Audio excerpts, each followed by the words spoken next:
Hi, my name is Joe Arkley and I'm going to be talking to you about a mood board, specifically looking at Romeo and Juliet and the world of Verona.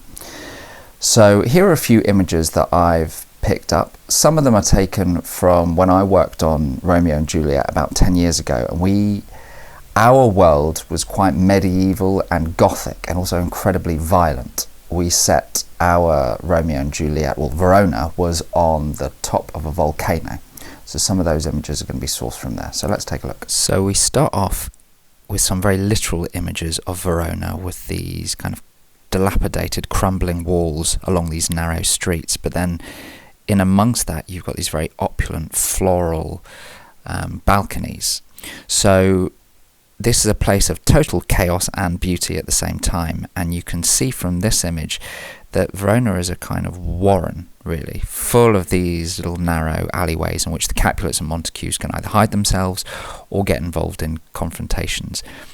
In our world of the play, we wanted a much more medieval Gothic feel.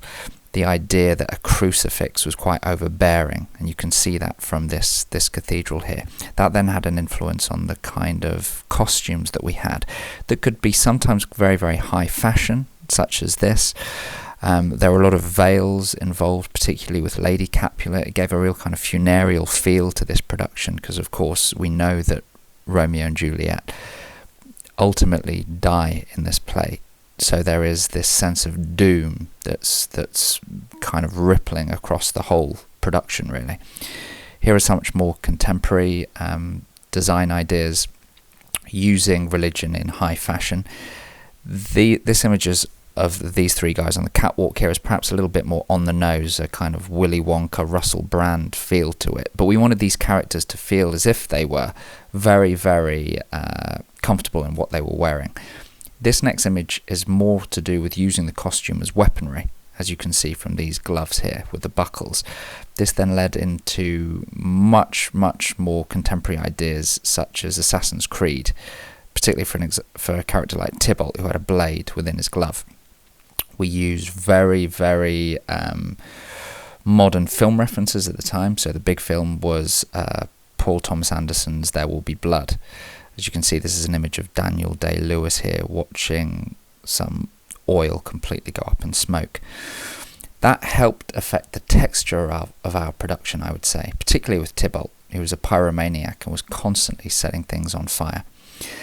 Now, from a more modern day setting, you could take all sorts of reference points from pop culture. Here's one of Billie Eilish wearing a face mask, which of course in these deeply troubled times, that mask has become a symbol of this period that we have at the moment.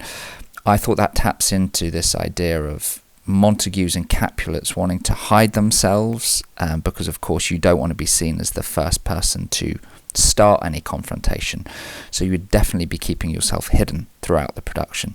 These are the kind of images that we would be looking at if we were setting the play now, and I know that various things like hoodies have been involved in recent productions. So these are just flavours. They might not be used, but they might trigger more conversations about the aesthetic of the overall production. To finish, I thought we'd look at some shots from Rupert Gould's production in 2010, in which I played Tybalt, and here is the Capulet masked ball.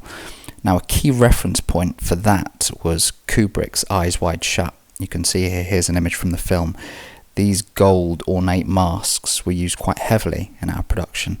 As you can see here, this was the opening of the masked ball, and Tom Scott used that quite frequently throughout that production. Here's an image of Minnie Gale playing Juliet and Sam Troughton playing Romeo. He's wearing the hoodie here, so we can see they've gone to quite contemporary clothing at this point.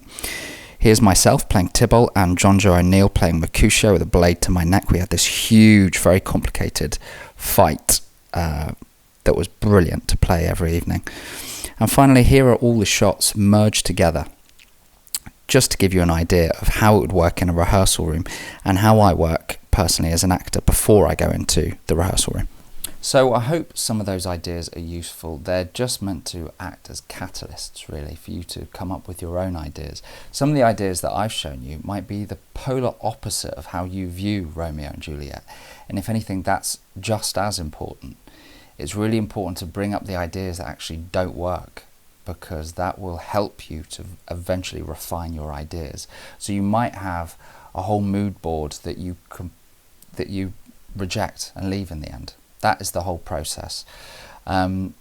Also think about music, because we know that Shakespeare stole ideas from all different art forms all the time.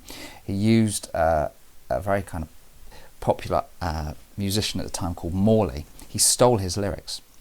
I didn't steal them, asked for them and put them in As You Like It, and Morley then released them on his as his own material as well. They both kind of had ownership over those lyrics. The other reason I ask you to listen to music is it can help you think about the world in a much more emotional sense as well.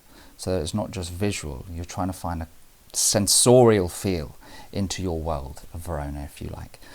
So I hope they're helpful, and I look forward to seeing what ideas you come up with yourselves.